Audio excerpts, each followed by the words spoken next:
Hello everyone, and thank you for joining us for today's webinar. My name is Dan Griffin and I'm Support Revolution's Head of Marketing. I'll be online today with you to introduce our speakers, kicking off each tactic for discussion and answering or forwarding any of your additional questions to our speakers. But just a few housekeeping points before we begin. You'll notice that we've muted everybody automatically. That's to ensure that we have minimal noise disruption throughout the webinar, but you will notice there is a text chat box on your screen that you can use to send me messages, which I will either answer privately or I'll forward on to our speakers if you have any questions you'd like answered in this session. You'll also find in that window we've placed a few resources for you to download as well. One of those is a white paper that accompanies today's session. This outlines why you should be leaving Oracle support and how to do it, and I highly recommend downloading that for future reference. The other download is a fact book that gives you information on third-party support generally and Support Revolution specifically, outlining the pros and cons of why you would consider moving from Oracle or SAP support to us. Obviously, I'd recommend downloading that as well. But on to the reason why we're all here today. If you're watching this, you're likely being squeezed by Oracle. You may be looking to leave them, but are struggling to see how. You may be annoyed by a recent fine. You may be frustrated that your support costs keep increasing and you can't work out where that money's going. Especially now, organizations like yours are looking for two things: more freedom in your vendor relationships and more cash to invest in what matters to your organization right now. But that all boils down to one problem, right? How do you negotiate with Oracle? To help us answer this question, we've asked two experts on Oracle negotiations to share their best practices when it comes to getting the most value from your Oracle contracts. The first is Support Revolution's founder and CEO, Mark Smith. Mark originally founded the Oracle and SAP consultancy PDG Consulting in 1998 before refocusing the company into Support Revolution in 2012. Mark has over 20 years of experience working with both Oracle and SAP customers across the globe, and as the CEO of Support Revolution brings unrivaled knowledge of how to get the most out of your Oracle support services and contracts. Our second guest is Forrester's global software vendor negotiation expert, Mark Bartrick. Mark's focus at Forrester is helping businesses save money on their software and SaaS contracts through advising and coaching them through negotiations with vendors like Microsoft, SAP, Salesforce, and of course, Oracle. Mark has a wealth of knowledge of the tools and tactics you can use to tip a negotiation in your favor, as well as the tactics your vendor will try to use to stop you. I'm sure everyone will agree that we're incredibly lucky to get the pair of you talking together on this topic, and I'm really looking forward to seeing what tactics and tips you both have to share. So, starting us off, Mark B, what is Forrester's view on the possibilities of negotiating with Oracle? Is it even possible? Thanks, Dan. Yeah, it's an interesting question. A lot of customers of Oracle's think it's tough to negotiate with them. Many people think it's really hard to negotiate with these guys. You know, the possibilities of getting a decent deal out of them is not easy. But that's a mistake, because yes, absolutely, you can negotiate with Oracle. And let me give you two versions of that. One is in the sort of business as usual world before this crazy pandemic we're all living through came along. In the business as usual world, you know, Oracle have, they've got professional salespeople. They handle sales objections very well. You know, they're very well trained at manipulating deals and pricing. You just have to look under the covers and understand that on the sales side, they're motivated by sales and commissions. So they're obviously driven by quarterly and monthly targets. So they have to do deals. So even they have to give more sometimes to try and win those deals, get them over the line. They're also driven as an organization to increase clients' estates. So sometimes that means renegotiating the whole estate. So there's an opportunity. And of course, it's May 31st coming up is Oracle's year end. So we're right now in the heat of the time when Oracle sales reps are desperately trying to close their numbers and get the deals over the line. So you imagine there's a lot of sales pressure there to do a deal. And that pressure can mean they give away stuff to make you as a customer sign and get you over the line. So there's always pressure on them to do a deal. The other thing you want to recognize is that for most clients, even in business as usual times, they got prices that are so inflated that most clients, right off getting 50% discount or more, and sometimes very deep discounts. So clearly that demonstrates you can get great deals out of Oracle. I do think sometimes that when Oracle's an incumbent and they've been with them for years, they've got no choice. There's no competition to use as negotiation leverage. They think there's nothing they could do. They can't cancel the contract. the products are embedded in their organization and they're running their business. And so they think, well, I've got no leverage here to negotiate. I've got support renewal coming up. Nothing I can do about it apart from beg a little bit, but perhaps get nothing for that.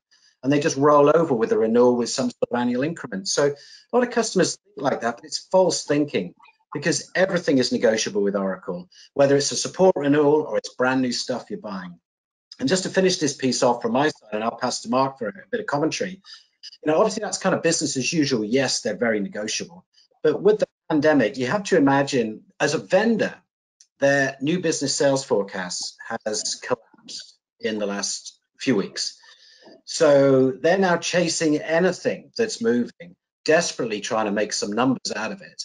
So anybody right now who's in a position of placing some net new business with Oracle, increasing an estate or doing something brand new, moving to their cloud or whatever, very powerful negotiating position, because Oracle's desperate for your business. You are one of the only few games left in town. The rest have either been delayed or cancelled. People aren't spending net new money anywhere else. So make best use of that. So not only in business as usual time, negotiate, get deep discounts. Right now, you could probably get the best deal you could ever get from Oracle. Mark, do you have any comments? Thanks, Mark. Yeah, I think it's very interesting times, as you say. And the other thing to remember is that Oracle have always been in a kind of a very strong position, and their sales guys, they're not traditionally sales guys, because they've been in the a one-horse race, really. It's your business, and the only place that you can get that deal from is Oracle. So they've been in a very, very strong position. And now with these uncertain times, it's the people with the pushing power are the customers. And so if you can really stand strong, know what you want before you go into that negotiation, and understand that these guys are there and they want to do the deal, but they're tough negotiators. They do it all the time. So you've got to be prepared when you go into this. And it's going to be a battle, but stick to your guns, understand what you want, understand what's a good outcome for you.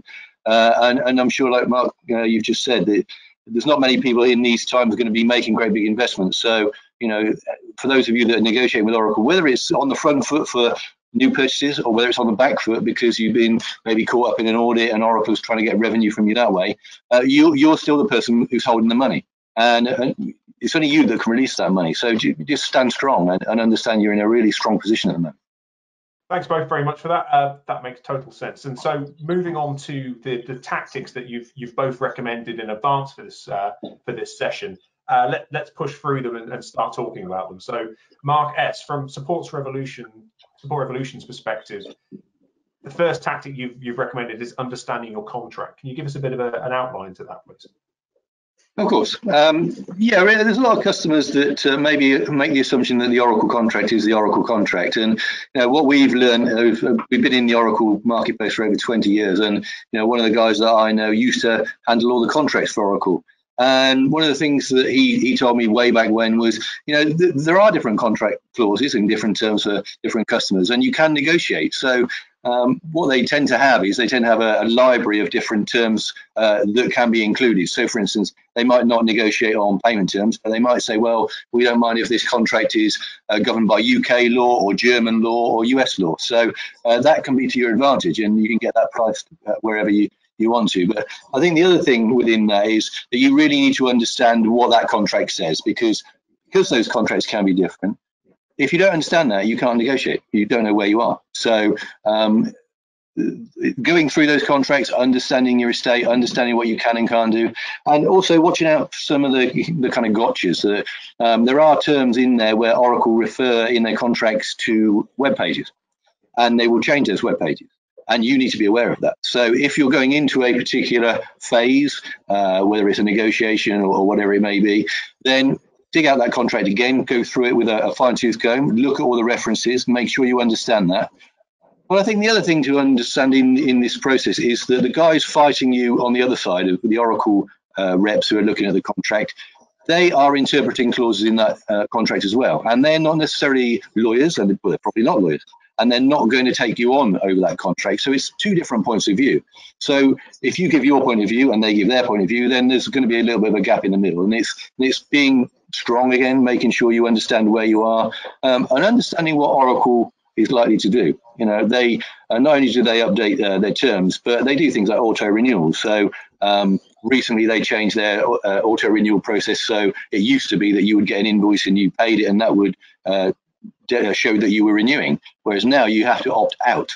So being aware of changes like that is something that you really need to do. So and finally, really on this point, get some expert advice. I mean, the guy I mentioned at the start of this point, who's got an organisation that used to kind of helps customers. We're not people to help you with the expert advice around licensing, but there are experts out there that will help you understand all of the ins and outs of your contract, so that you can't be bamboozled. You know, the Oracle sales guys will come to you and say, "Oh, well, this is what this term means." One of the ones they used recently was matching service levels. So they would say, "Well, if you've got any Oracle software, you can't cancel your contract because you have the matching service level policy." What that policy actually said was, if you've got a system like an Oracle database, then any software on that system has to be at the same level of support. So it's either all in Premier support with Oracle, or it's all out of support with Oracle, or some variation thereof. What it doesn't mean is you can't throw that system away and keep another system. So it's understanding your contract and understanding where you are. So really important. That's some great points there, Mark. I just to reiterate, you know, the URL links. I mean, it's been a bane of Oracle customers for years.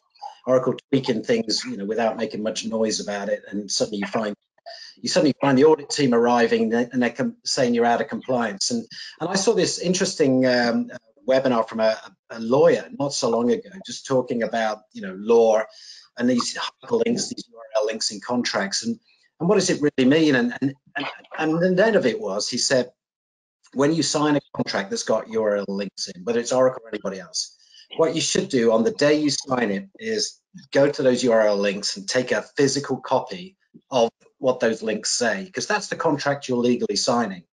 If they then change it subsequently, sometimes they tell you and sometimes they don't, and then the audit team rolls in and says, "Hey, look at the new clause and you're now out of compliance," you can say, no, our contract's this, and here's the link as it was when we signed it. And I thought that was a great tip, you know, to take away. And the other thing you mentioned there was about auto renewals. The way they tweak these things and play with little clauses in the contract, which, you know, it's not really to a client's benefit, it's really to Oracle's benefit to do this sort of stuff. And rolling in auto renewals and extending that, sometimes it's 30 days, other contracts I see it's 90 days auto renewal. Clients get caught out with that. You know, they think we got 90 days to the renewal date. No, let's think about this. Do we want to renew? Should we look at third-party support? Should we do something else? And suddenly they find, actually, we've auto renewed. Nothing you can do about it for another year. Anyway, learn a lesson and come back 6 months out, not 3 months out. You know, and I think that's a vital point. And the other final point I'd just say on this, and understanding the contract, is, of course, what I've seen is they're very adept at taking a client who's got multiple Oracle contracts signed over many years, different end dates, start dates, and they suggest to the client, why don't you consolidate all of those into one single contract and makes it all simple for billing and administration? Yes, it does. But why are they doing that? The reason they do that is because in the contract, and Mark, you'll know this very well, Oracle contracts say you can't, if you've got one contract with loads of products in it, you can't carve out a bunch of those products and perhaps put them with third-party support, you know, to save money or to get a better level of service. It's all or nothing. You know, that's the way the contract's written. It's all or nothing. So if you've got lots of different contracts, you could carve out a few of them and keep some with Oracle and take some to third party. But if you put it all in one contract, which Oracle likes you to do, then suddenly it's all or nothing. So you might want to carve out a little bit, Hyperion or whatever it is. But now you can. And it's a little trick they played recently. So watch out for the consolidation thing. It does simplify administration and billing, but it does away some options from what you might want to do in the future. Great. So moving on to tactic 2, Mark B, from your perspective, conducting an internal audit first. Why is that so important? It's vitally important. If you think about negotiation 101, if you go back to negotiating anything, before you start negotiating, you need to know what you've got and what you need. So you need to prepare. Preparation is you know, the large part of the hard work here. But if you prepare well, you will negotiate successfully. So if you think about an Oracle situation, you should do your own internal audit. of what you've got. What's your licensing estate, what you're actually using versus what you're contracted for. Hopefully it's compliant, by the way. And obviously there's software asset management tools in the space that can help you with all of that so that you can compare actual usage versus license usage. And if there's any non-compliant elements, you can either buy licenses to get compliant, or you might find you got over license, which is very popular in the Oracle world. And popular, but from a very negative reason, because you're paying maintenance on stuff you're not using. And by the way, you can't get rid of it, according to Oracle anyway. First thing you got to do to prepare for negotiation of whether it's a renewal or anything else, look at what you got, use asset management tools to understand it so that you're comparing your actual usage, and then talk about your tech roadmap and think about where you're going with all of that stuff. So then you can prepare for negotiation. So you know what you got, you know what you need, then you can go and talk to Oracle about, let's start a negotiation and start talking about doing a deal. The other thing about understanding what you got, another priority for doing that work, and by the way, it's not a one-off thing. These asset management and what you got is not just something you do just before a renewal, and then you can wait a year and come back and do it again. It's something you should be doing on a reasonably regular basis as best you can with all the other work you've got to do, because Oracle loves to audit. And they've got a massive audit team. They love to roll in and audit, and they love to find non-compliance, and then that starts a negotiation, and you probably end up buying new stuff you don't want again, and away you go. And we've all seen the stuff that's in the courts in Germany and in the US, where pension funds are suing Oracle right now. It's all out in the public domain, this stuff, and they're suing them because they've used audits as a sales tactic, allegedly. Better say that. They've used audits as a sales tactic to sell cloud, even when the client didn't want cloud. But the audit gave them a reason, gave them a negotiation leverage to force cloud into a client. And of course, it buffed up their cloud numbers, and of course, the stock price went up, and of course, then when it came out, this isn't quite true. The pension funds got unhappy because they're investing in Oracle stock. So, back to what you're trying to do is you need to constantly monitor your Oracle estate, Oracle licensing rules, and make sure you stay compliant. It's great preparation for negotiations, perfect presentation in case you get that audit notification letter coming through from Oracle. And from my perspective, if you're not doing that, you are just sitting there waiting to be ravaged by Oracle, for want of a better phrase, whether it's at renewal time, or they sell you more stuff, or they audit you. If you're not keeping an eye on your own house and seeing how things build and what you need and what you're using, what you're not using, you leave yourself wide open to those canny Oracle sales guys who will take more money out of your pocket. Mark? Yeah, absolutely. I think one of the important things is to understand how customers get into these positions, and the reason is it's just life, really. So what happens is, you buy your first Oracle system way back when, and you buy some licenses for, let's say, database, and you've got a third-party application on top, and then you buy some tuning packs and all these other things, and you're licensed appropriately for that system. Then something else comes along, you buy some more licenses for another system and some more for another system. And, 10 years, 15 years later on, you've got this massive estate and you're not sure what's what. And so each of those invoices details the products, and they may have related to a system that you bought way back when, and you may not be using that system anymore. Or what you then need to do is really take the whole view of the whole estate. So what you have is a series, and almost all customers have this, is a series of Oracle invoices. Now, you've bought those products, you're entitled to use those products. It doesn't mean that invoice needs to be applied to system one that you bought it for. So when you then look at it and you go, well, actually, you know what, I've got, Oracle processor licenses for 100 processors, but I've only got 50 processors of database. Well, what you can then do is look through your licenses, decide which license applies to the system, provided it covers the products you're using on that system, because these licenses aren't version compliant, they are product compliant. So basically you need to say, well, I'm using database, tuning pack, and partitioning on that system. These 3 invoices, they all cover that system, and you can then look at maybe retiring one of those invoices. And again, knowing your estate, conducting that internal audit puts you in a very strong position. I think the other thing when you come to do this audit is to understand that Oracle will never say you're compliant, never. It's in their business model. So what they will do is they'll send their audit team in, they'll audit you, and they'll come up with a report, and they'll say there's the position, and this is how much you owe us because you're under license by X. And it's down to you to defend yourselves and say to the customer, to Oracle, look, No, you've got that bit wrong. This is what we're actually using. If you've done that internal audit first, you're in such a strong position there. And, you know, at the end of the day, these documents actually are used by Oracle to negotiate with you, and they want to just get more revenue from you. And that's the whole purpose of this. They don't care really whether you're compliant. It's the money at the end of it. So conducting your internal audit, understanding that Oracle may come back with points and they probably won't be correct. I mean, I've seen it multiple times where what the auditors have said wasn't true. Because maybe they didn't have the big picture, maybe they hadn't looked at the whole estate, maybe they hadn't conducted the plans, maybe they made some errors. So, you know, if you're in a really strong position and you on top of everything with that internal audit, then you're in such a strong position when it comes to Oracle.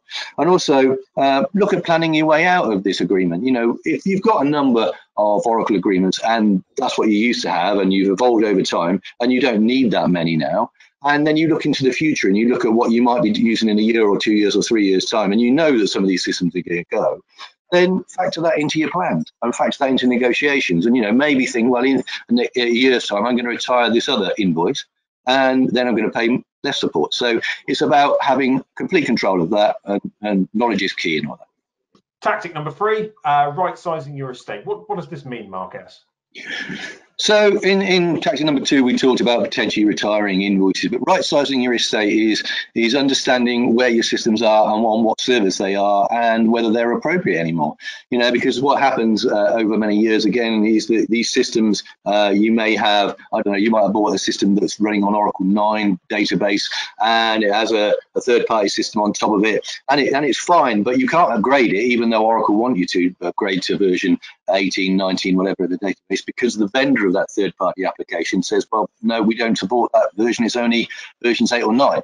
So when you then look at that estate and you understand your plans and you match it up to your invoices, you can then start to say, well, actually, I don't need so many processor licenses, I can retire some of those. Looking at the shelfware that you're using, as Mark said on an earlier point, Oracle don't allow you to retire shelfware.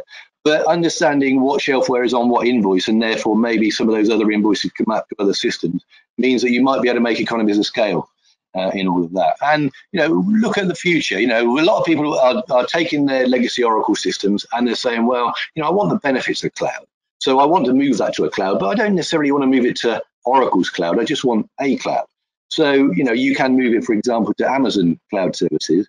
So you can get the benefits of the system in the cloud with all the flexibility of processors and disk and all that kind of stuff, storage, whenever you need it.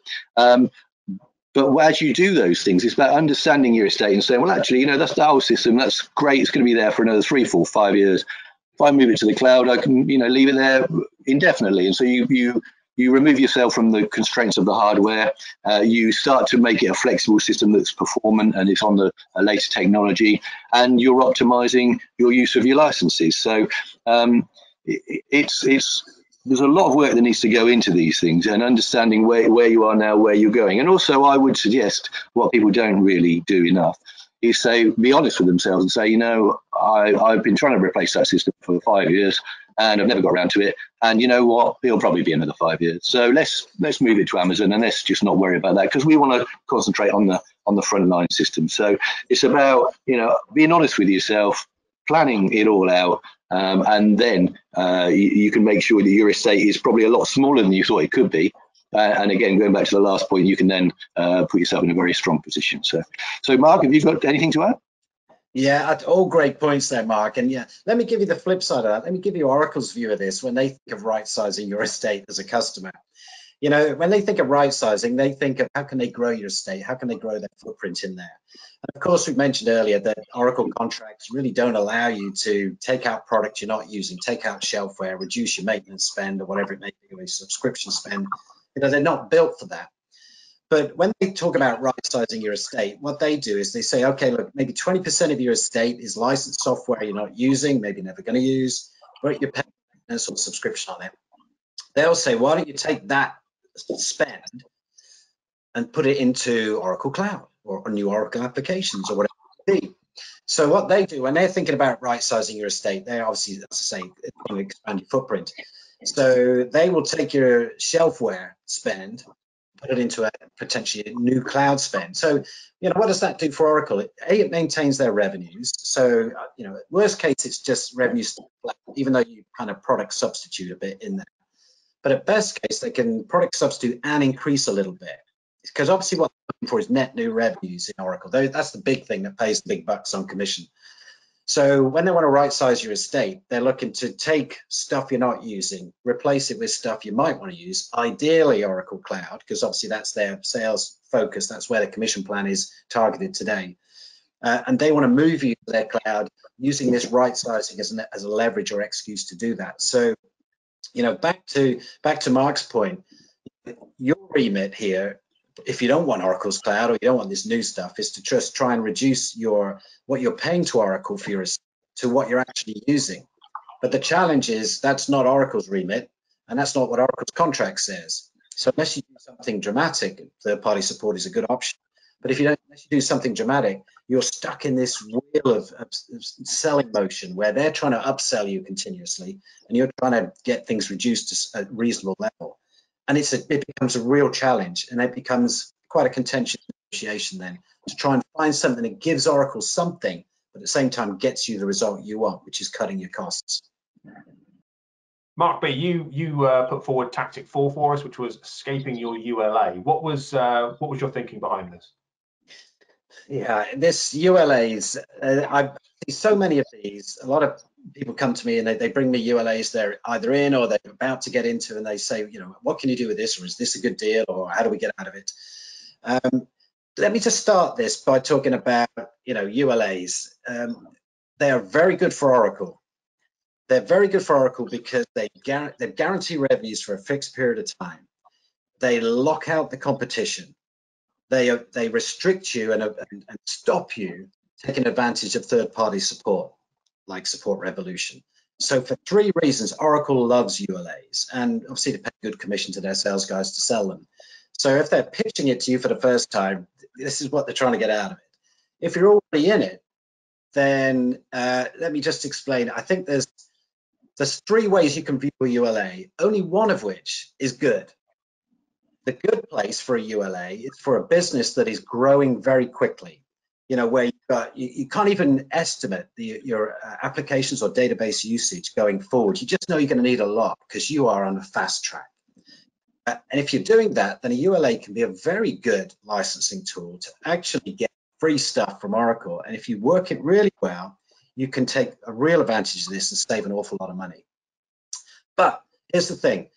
The other 2 camps of clients, i.e. the ones who are relatively static in their growth trajectory, certainly static in their use of Oracle, or are in a declining phase as a business or their use of Oracle, both of those 2 camps, ULA is not a good place to be because it is restrictive in what you can do and it's expensive. So if you're growing, take a look at ULAs. If you're static or declining, and bearing in mind the situation and the economy we're in at the moment, who's growing, very few I suspect, then maybe if you're in a ULA, you should consider getting out of it and getting out of it your next renewal. And the other point I'd make on ULAs, back to the diagram and slide here is, you know, they are misnamed. They are not unlimited.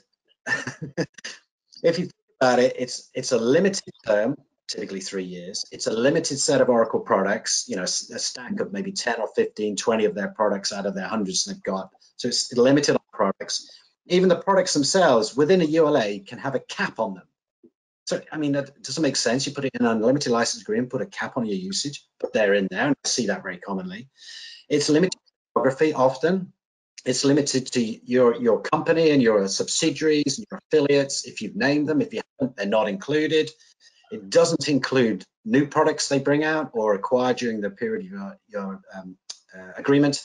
So I could go on and on and on, but it's not unlimited. Just think of it as a different licensing agreement, but it has restrictions and it can be expensive if you use it in the wrong way. So just be very careful about that. And the other thing I mentioned on the slide here is there's a mistaken thing that Oracle clients think if you've got a ULA, then you won't get audited. Think again. Of course, stuff that's in the ULA, you know, it is unlimited, so therefore nobody's going to go around counting that. But they will still look at the products you've got in there, especially if you've got some that are capped, because there is, you know, there's a measurement to be done there. And maybe in the ULA, you know, with some of these products you download from Oracle, you get these additional packs added to it, which, your users can turn on. Oops, but you're not for. Oops, and it's not in your ULA. Oh dear. And the audit team can find that. So even within a ULA, you can find audit non-compliance. And Oracle's team is really good at that. And most clients, they've got a stack of products within the ULA, but they typically have other Oracle licenses outside of the ULA for products that they don't want unlimited capability for. And of course, that's a classic place for Oracle audit teams to go crawling around as well. So don't think ULAs is audit protection. It is not. If you're buying it for that, it's a very expensive insurance policy that doesn't work. So avoid that. And then, of course, my recommendation, if you're a business that's relatively static as a business and your Oracle estate static, or you're declining as a business, or your Oracle estate's declining, and you're in the ULA, then at your next renewal, you must get out. You must go through the certification process and get out of it, or else you're going to find yourself paying a fortune for a limited stack of products and getting diminishing value out of it. So get out of the ULA at your next time, but do read the certification process that ULAs have in them. They're fairly prescriptive, and there's nothing necessarily onerous about the way they're written, but you need to understand them and do it right. Because a lot of people come out of ULAs thinking, oh, I'll get out of my ULA and I'll save some money, I'll cut my costs. Well, often that's not what happens. But if you read the certification process right, and you've got a good handle on your estate, and you can minimize usage of products before you certify, there are ways to come out of this in a more effective manner. But I think for those two sets of businesses, if you're static or you're declining business and use of Oracle, get out of the ULA at the next opportunity. By the way, once you're out of ULA and you're back into the normal world of licensing with Oracle, then you open up all sorts of options for you, including third-party support, of course. So, that's a segue to you, Mark. Thanks, Mark. And I think the ULA, people get into these things when they're so busy that they see, oh God, I've got, my business is growing so fast, I'm going to have to implement systems everywhere. I know I need some kind of Hyperion or some e-business suite or some database or business intelligence, so I'm going to get them on the list, and I'm going to do those within the next 3 years. So I'll fix the price in there. I don't have to talk to Oracle again at a time. Of course, Oracle are just rubbing their hands at this point and say, well, I don't think you can implement all those, but I'm going to sell them to you. And guess what? When you've got the ULA in there, the Oracle prices don't go down. So when it comes to the kind of the renewal of the ULA, they're not going to let you kind of reduce the price. So again, with the current business climate and where the amount of people at the moment that are growing exponentially that need ULAs, very few I would suggest. So most people, I would recommend exactly what you said, Mark, which is certify out. The certification process is going to take you something like 12 months because you've got to understand everything. You've got to look at your ULA. You've got to understand what the outcome is you want to achieve, and you've got to engage Oracle, and and all that stuff takes time. So the certification process is certainly a way out of it, but if you don't take control of it and take charge of getting yourself out of that ULA, Oracle are not going to help you get out of the ULA because the sales guy wants their commission. So if they promise to come back in a month or 2 months with some proposal, in the meantime you need to be doing what you need to be doing and making sure that everything's ready for you to go. So you need to be in control of everything in the process. So I would reiterate your point there, Mark, that let's start the certification process for most people, because now's the right time to do that.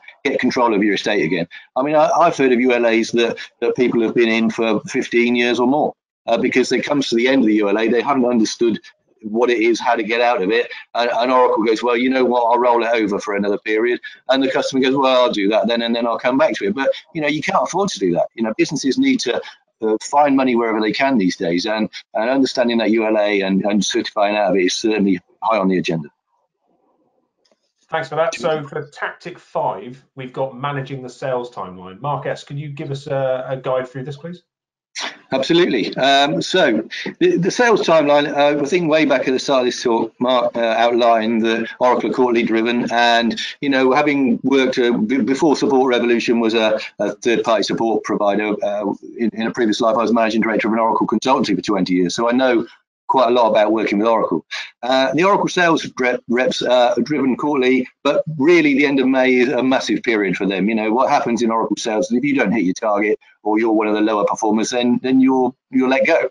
And so it's a dog eat dog world in there, and that's the way Oracle has to behave. It's got investors, it needs to report its earnings, so that drives behavior, and that behavior makes their salespeople very focused.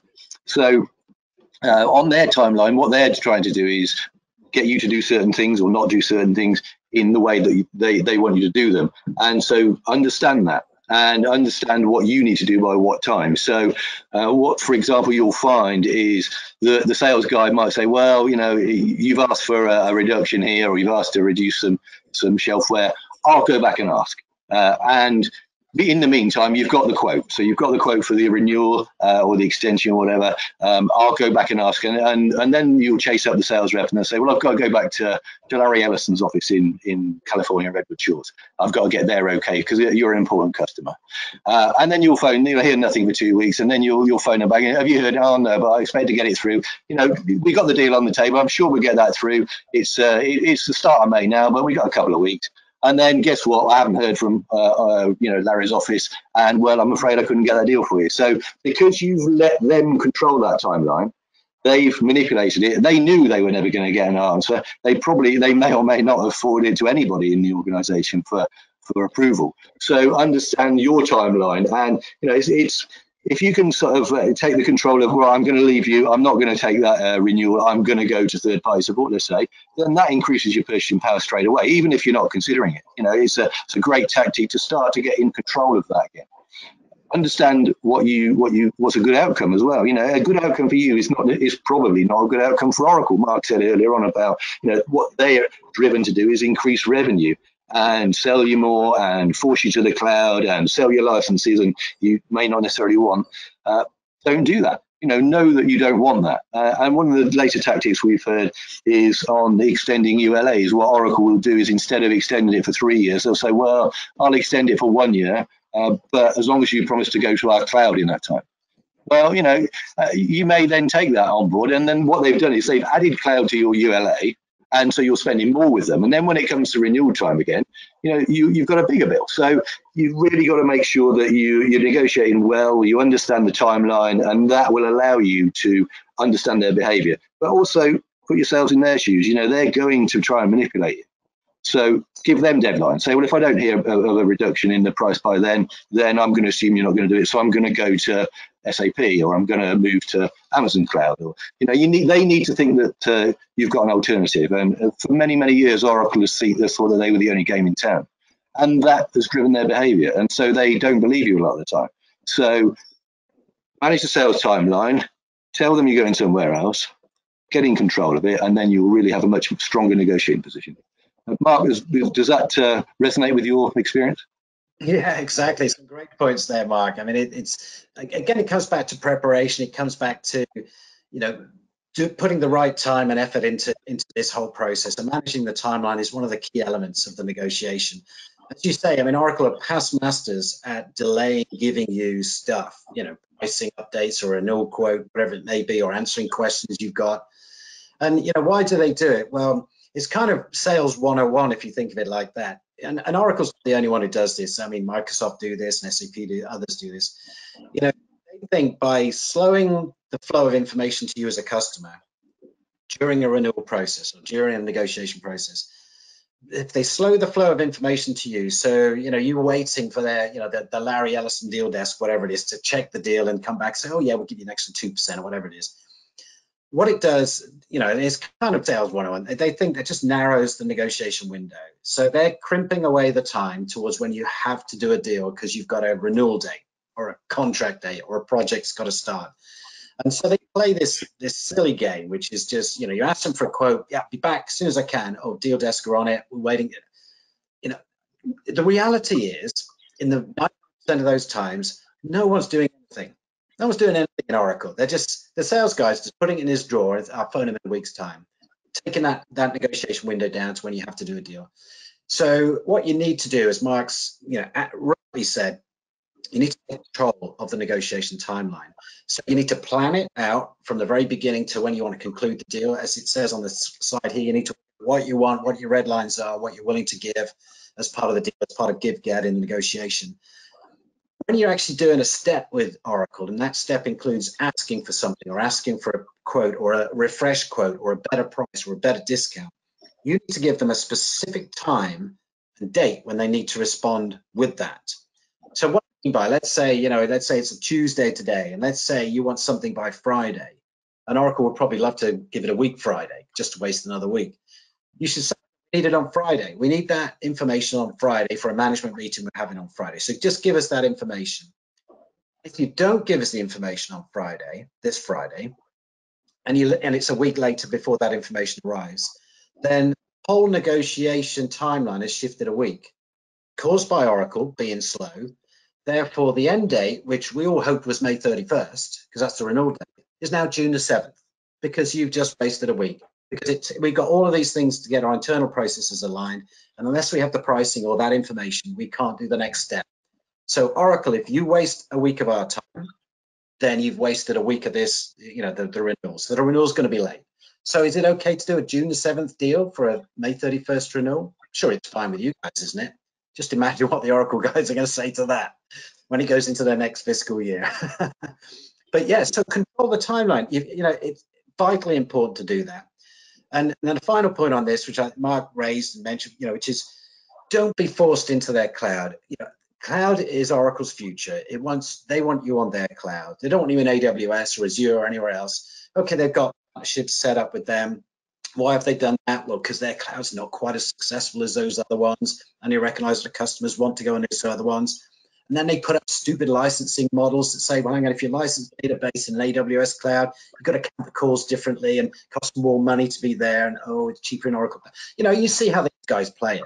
They're just playing the game, but it hasn't worked for them. Oracle Cloud is not the success it's been before. Okay, they've had a new refresh. It's more secure than it's ever been, apparently. I wonder what it was like before. Anyway, but, it's more secure now. And South Africa said, here's the new cloud, and it's fantastic. And their sales guys have a target to make of revenue, and that revenue is cloud revenue. That's what they're after with you for a renewal or a support renewal or get you off premise, whatever it is. So don't be forced to cloud. The only time you should go to cloud, whether it's Oracle Cloud or someone else, is when it's right for you as a business to go to cloud for whatever application or product it is. Until then, don't let them pressure you to move to cloud. And by the way, if they're pressured to get you to cloud and you're a little reluctant to do that, guess what? They're going to make it more financially compelling for you to be less reluctant to do that. So you can play timelines, you can play pressure on their sales force to sell cloud, and you can get them to give you more stuff by actually not negotiating a lot, but by just sitting quietly and saying, actually, we're happy on premise, or we don't need to go for another year, or whatever it is. Lots of tactics you can play there. So following on from managing the sales timeline, tactic 6, getting everything in writing. Mark B, what are your thoughts on this? This is a must. This is an absolute must for your negotiation with Oracle. I mean, of course it is with any vendor or even anything you're buying. You should always get stuff that's important to you in writing, ideally in the contract. Obviously, during a sales campaign from Oracle, the sales guys are talking to you, the technical guys are talking to you, the management's talking to your management, everybody's talking to everybody, and there's all this stuff going on. And there's things get said and promised and alluded to, and assumptions get made. And, so a bad negotiation ends with a standard Oracle contract with a lot of assumptions floating around in your organization about what you think you bought or signed up for or how long or whatever. And then guess what? Within a year, you're non-compliant, you're using stuff you shouldn't do, or you're not using stuff you bought, or you bought stuff you don't need. So the whole negotiation process should be in written form. So you might have a verbal meeting on the phone or a Skype meeting or a Zoom meeting, whatever it is, with Oracle, and you say, put that in writing, put that commitment in writing, put that item in writing, or here's a negotiation point, can you respond in writing? So you get a complete audit trail of your negotiation in writing, put into the contract, so that's kind of locked in a legal sense, but also you've got a written audit trail of that negotiation, so that in the future, if the audit team rolls in from Oracle and says, oh, you thought this, but it's actually that, and you owe us $1 million, you can say, hang on, we got something from Oracle that says, no, it's this, it's that, whatever it is. So you've got an audit trail, you've got protection. Now, that's the first thing, to get everything in writing. And like anything, most sales guys fluff stuff up a bit. I mean, that's their job, isn't it? To spin things up to make them super shiny and sound super great and new toys and all that sort of thing. Well, part of that embellishment, let's call it that, can lead you to interpret certain things in product that maybe don't exist. So in the contract, obviously, if you've got products, you want product features and functionality in the contract, so you know exactly what you're buying, and you're not sold on the dream rather than the reality. And audit trail all of that, so make sure it's all put in writing. And including, I mentioned earlier about contracts and URL links, and print out on the day of signing. I mean, that lawyer on that webinar I saw a while ago, great recommendation, and you should definitely do that. URL links have put no end of people out, and people have been audited, and they said, no, the URL link says this now, and therefore you're non-compliant, therefore you owe us money. And suddenly, instead of you going, oh no, stop there. Let's look at the link as it was when we first signed. You haven't got copies of that. So now you're into discussion with the sales guys and the audit team about, another $1 million non-compliance. So everything in writing is essential, especially with someone like Oracle. Especially, it's a complex organization full of a lot of people who you meet a lot of the time. They got a lot of products. They license them in a million different ways, and they keep changing the way they license it and bundle it and product names and all that sort of stuff.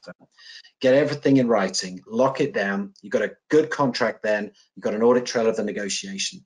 So next time around, when you or someone else renews that contract, they can look back, follow the audit trail of negotiation you've done, and follow the pattern of negotiation as well. So they can learn from that, even if you're not around to do that.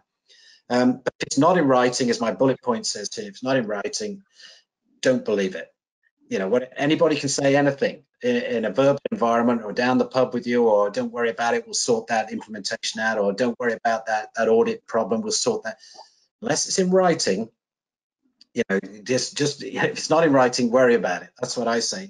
And by the way, just to finish this point before I hand to Mark, I always say, if you get a salesperson, Oracle or whoever, who says something to you that just sounds too good to be true, or slightly outrageous, what could that? For example, this is the best deal we've ever done for a company in your industry. You've got to keep your lid on this. This is super special. Rest assured, we've done everything we possibly can for you here. If a rep says that to you, ask them to put that in writing, or get their manager to put that in writing to confirm that this deal is indeed the very best deal, price-wise, discount, whatever metrics you want to put in there, that they've ever done in your industry. And you'll be surprised that they don't. Guess why? You got any comments on this particular thing? Yes, thanks, Mark. I mean, when I first, way back when, maybe 15 years ago, I realized that sales reps didn't put things in writing. I thought, well, maybe it's just that sales rep. But then over the years, working with them on multiple deals where, they'd be selling the licenses, we'd be doing implementations. No, they all do it. So, they must be taught to do this. They must be. Mark's point about getting everything in writing, they will put very little in writing, very, very little. They might send you a short email, but they will be on the phone to you all the time. But, if you can just make sure you go back through that audit trail, just look at what they put in writing, because that's all that counts. All those phone calls don't count. And you'll find that you get very, very little. And what you get is that, I mentioned earlier, you'll get a proposal, which wasn't quite the proposal you wanted, but that's in writing. And then when they fall back on it, in that contract says anything we talked about, anything else is superseded once you sign the contract. So, also understand all of your contracts. There's a master services agreement, and then there's contracts, and there's invoices, and it's all a very complicated thing. So make sure you understand it. But the everything in writing thing, understand that rep probably can't do it. So it is an acid test. It makes them go back and say, well, look, they're demanding in writing. What can we put in writing? If you get stuff in writing, but make sure you analyze what that says as well, because, should and would and could and all those things in there. These people are masters of negotiation. So when you're in, and if you think about it, what they actually do is some of these guys might only do 2 or 3 deals a year, might maybe even do 1 deal, and that's your deal. And what they'll do is they'll spend all their time thinking about it. How am I going to get the customer to do this? What should I tell them this week? I'll put that contract in a drawer for a week. So all of that stuff, they are spending their whole life just trying to close this deal. So be very, very careful about how you conduct yourself and get everything in writing. If they won't put it in writing and you insist on it, maybe they'll do things like say, well, I'll get my manager to call you. But no, I want it in writing. If you're going to say that we should get this deal, put that we should get this deal in March and give me a date. But you'll find that they won't do that. But the whole thing is really about understanding how they're likely to treat you. And I think if you start off in the process thinking that understanding this guy, all that they're going to spend their whole time doing is trying to get your money by a certain date, then it kind of puts you in a position to say, well, actually, I've got to put some more time and effort into this thing. I've got to really be in control of it all. And I'm going back to some of the earlier points. If you push for something by a certain date, push for it in writing. If it doesn't occur in writing, then it didn't occur. So you've got to be really strong through this process and understand that it's a battle between two worthy adversaries, and the guy on the other side of the fence, or the girl on the other side of the fence, is spending a lot of effort and a lot of their intellectual time thinking about this and thinking about how they're going to get you to do what they want you to do. So Mark's point about getting everything in writing, I think once you use that and you see how little they put in writing, you'll really see what we mean. Just to finish off the point, Mark, I know one company, big company, global company, who only negotiate via email. They don't have phone calls. They don't meet the vendors face to face. They don't chat down the pub. They don't play on the golf course and do hospitality. They treat every negotiation, they do it via email. So they send a list of wants to the vendor for the renewal. They put a proposal back to them. They critique it, send a bunch of questions and challenges back. And it just goes around this loop of email trail backwards and forwards. Everything's in writing. It's very odd when you see it happening for the first time, because there is no verbal communication occurs. If the rep tries to call them, they don't take the call. If the rep turns up in the lobby, and they've had this, sales rep turns up in the lobby, they just say, can't see you. We've asked you some questions via email, respond via email. It is actually a very strong way of negotiating. It controls the process unbelievably, and of course, everything in writing. And just to finish up on that point, I think if you, from a sales perspective, you understand that if you run a professional sales program for a new system, then you're going to issue, I don't know, an IT invitation to tender, a request for information, all sorts of other documents. You're going to get everything in writing from anybody that wants to respond.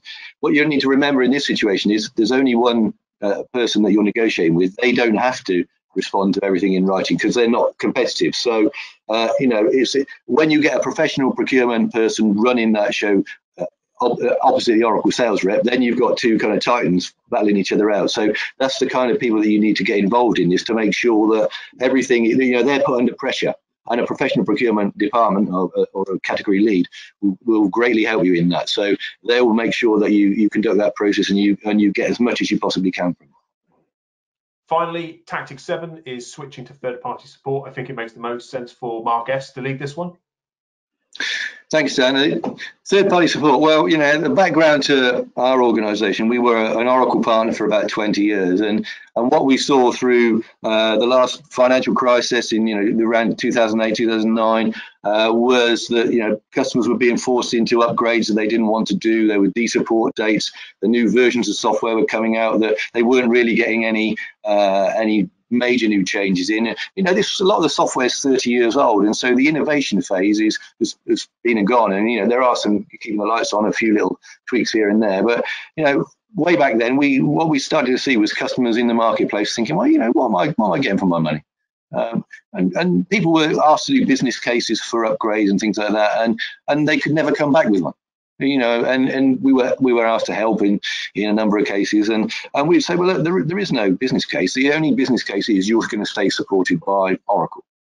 So way back when, we saw that and we thought, well, this market is kind of on the wane, really, and unless Oracle does something drastic, like brings out a whole new set of products and new versions that just blow us away, then this market is under threat because customers don't want to do upgrades and they're spending lots on support. So, I think 2012 we founded the support revolution, but the whole point of it was we saw what was coming. We saw that people were paying far too much money for far too little return, and that was never going to end well for Oracle. It's the customer that votes for whatever product we end up putting out there.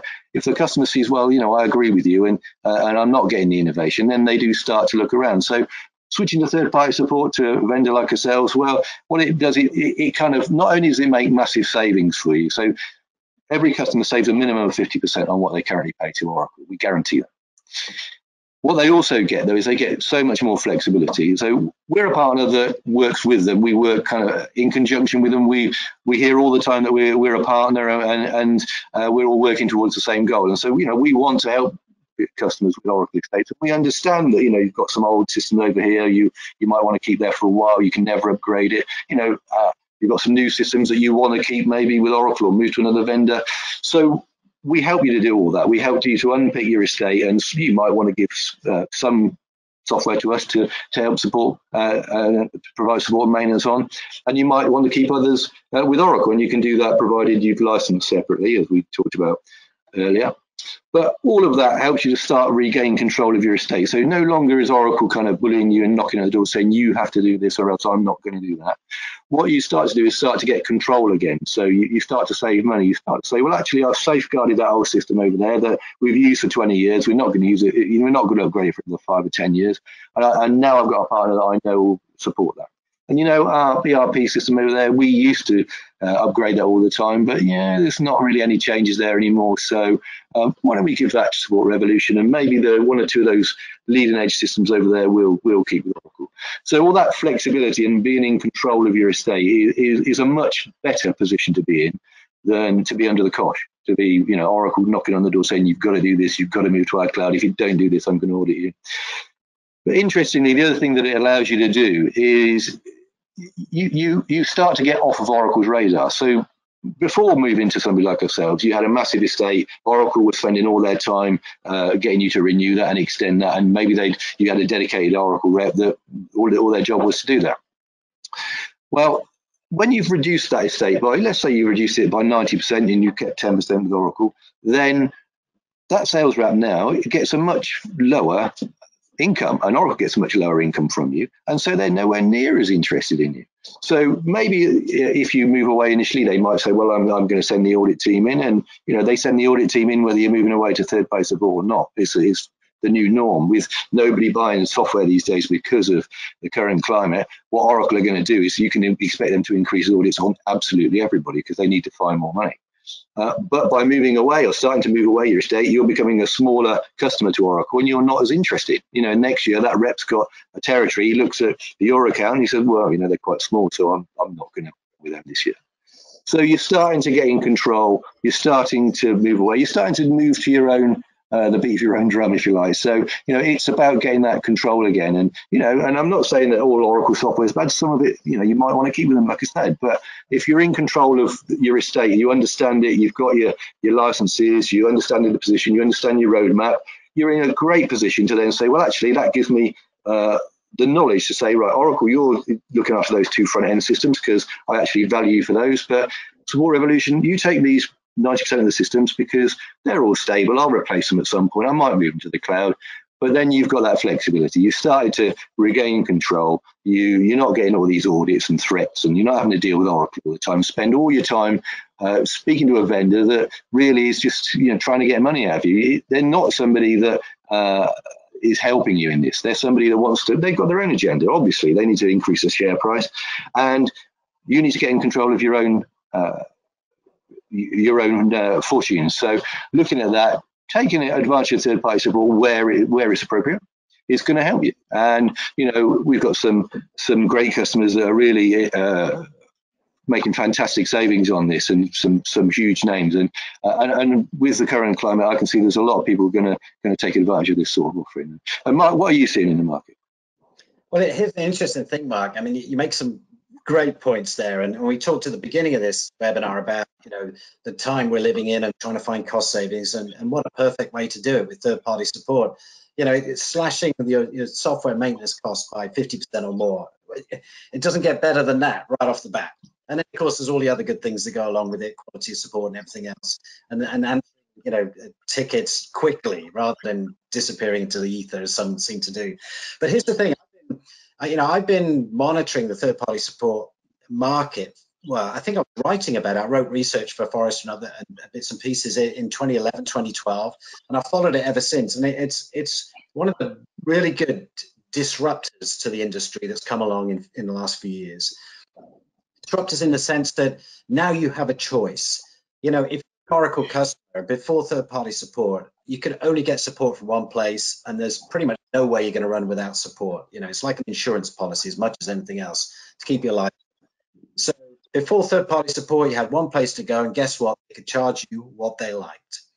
And typically, you know, if you look at the financial numbers of Oracle, and I know they've rehashed how they present their numbers now, but in the old days, you could look at it and you could clearly see that support for them gave them about a 90 or 92% profit margin.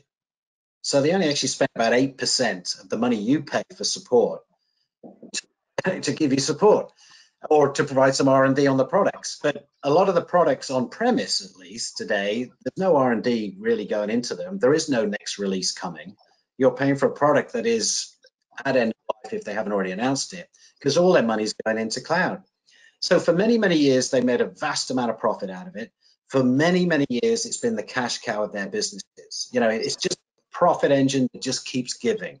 So that's why they're happy to discount new license sales massively in terms of discount, because they want to get the support stream running, because it runs and it runs and it runs, and it's 90+% margin, and what's not to like? And that's how they've got so big and so rich. But here's the thing. Are you happy paying, you know, somebody that much profit for a service that might not be the greatest thing since sliced bread, and maybe not putting a lot of money into R&D for the next release that maybe never is coming? You know, all these are big questions you need to ask yourself when you consider, should you stick with Oracle and stay with Oracle? Because there are genuine alternatives like Support Revolution in the marketplace. And of course, if you want to save money, like when I started talking here, if you want to save money, what a perfect thing to look at for a very quick win based on the cycles, obviously, of your renewals with Oracle support. But what a great way to slash a cost by 50%. There's not many vendors you could go to today in any shape or form and say, look, can you reduce your cost by 50%, please? And they go, oh, okay. They're not going to do it because, you know, it's their revenue stream. But here's a genuine way of actually saving money. And the final point I'd say on this is, and I see a lot of this, you know, where clients have moved to third-party support and you know, loving the quality of support, loving the savings. Of course they are. But the financial element of that is important, because yes, it's a cost saving. And maybe today in the pandemic world, you want to keep that cash in-house. But in the business as usual world, if you can make a chunky saving on support costs for some oldest technology that's running around, like Oracle on-premise stuff, for example, you can take that money you've saved and fund some new stuff, fund some new projects, fund some things your business needs to do in whether it's, you know, connecting better with your customers, connecting better with your suppliers, whatever it may be. There's a whole bunch of projects a CIO would be looking at, some of which are funded and some of which are not. What a great way to suddenly free up what he thought was tied down money, you know, gone money, which is already, you know, costed. It's paying support every year with Oracle, just pay it. If suddenly you could say, hey, we could take half of that and you free up that capital and spend it on something you really do need as a business. So some of those projects that are unfunded today, you can unlock and go and do some real benefit to your business, deliver real value. So from that perspective alone, it's definitely worth taking a look at if you've not looked at it before. But if nothing else, with this year, this time, this pandemic, you've got to save money. This is a go-to place. This is the top 3 of things I'd be suggesting you look at if you're talking to me about how can I save money today. Thank you, Mark, for that incredibly interesting session. Just following up on that last tactic of third-party support, we've also put together an in-depth guide for how and why to go about this, from the reasons why you should be looking to leave Oracle support to the steps you need to take to cancel your contract and save that 50% on your support with Support Revolution. The link to download that is on the screen right now, but you can also find a PDF copy of that in the resources tab that's on your screen. Looking through the questions we've received so far in the session, I believe we've covered them all as part of the conversations that have taken place. There are a few that we haven't answered, but they are quite in-depth and specific, so we promise to come back to you separately. That said, if you do want a more in-depth conversation on any of the subjects that we have raised today, you can contact us via phone or email using the details on the screen below. And finally, thank you to everyone who signed in today to listen to our speakers, and thanks again to both Marks for your time. Also, remember, you will be sent a recording of this webinar to your email address, and we recommend downloading the accompanying white papers and fact sheets in the system window. I hope you have a great day, and thank you very much for attending. Goodbye.